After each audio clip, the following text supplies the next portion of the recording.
Les problèmes paramétriques sont souvent des problèmes très théoriques pour les élèves.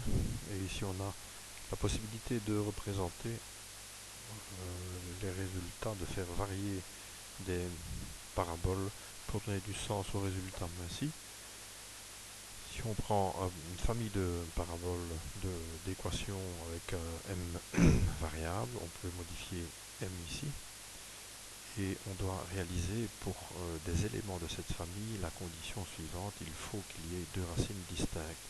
Les élèves vont faire ils vont devoir exprimer des conditions. Ces conditions, c'est que delta soit strictement positif.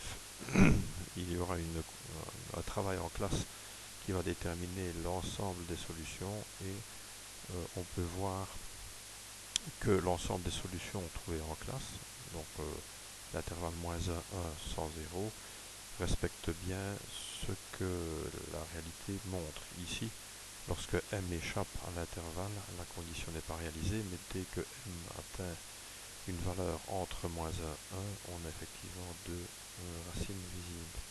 Dans chaque exercice, donc, on éteint la solution, on change l'énoncé et on change la condition. Il ne peut pas y avoir de racines, donc delta est strictement négatif.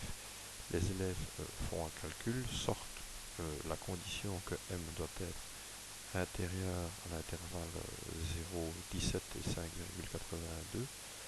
Ici, la valeur 0,5 respecte la condition, il n'y a pas de racine.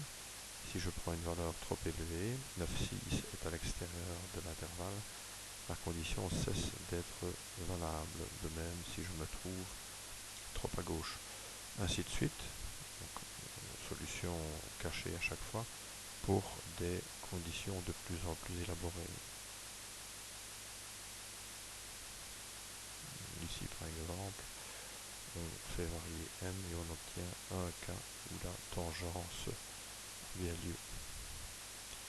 De même, le J, on a un énoncé avec une équation de parabole à nouveau.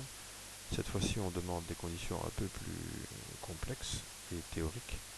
Pour avoir un type de colline, il faut que le coefficient A soit négatif.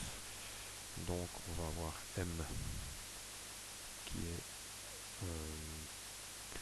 voilà, il faut M... ah oui, j'ai changé de condition. Voilà, il faut avoir un type colline, pardon. Il faut que M soit avant 1. Bon, ici, il y est.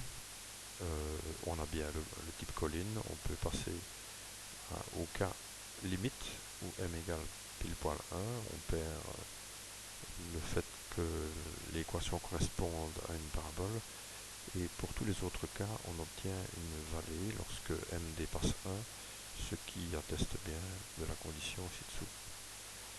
De nouveau, une série de conditions de plus en plus élaborées, avec chaque fois la solution, et on teste quelques valeurs qui ne respectent pas la condition. Le sommet n'est pas dans le cadran 2 ou 3, ici il est dans le cadran 4. Par contre, si je descends la valeur m pour être sous 1 et au-dessus de 0, le sommet va se placer dans un des deux bons cadrans. De même pour d'autres énoncés de plus en plus élaborés.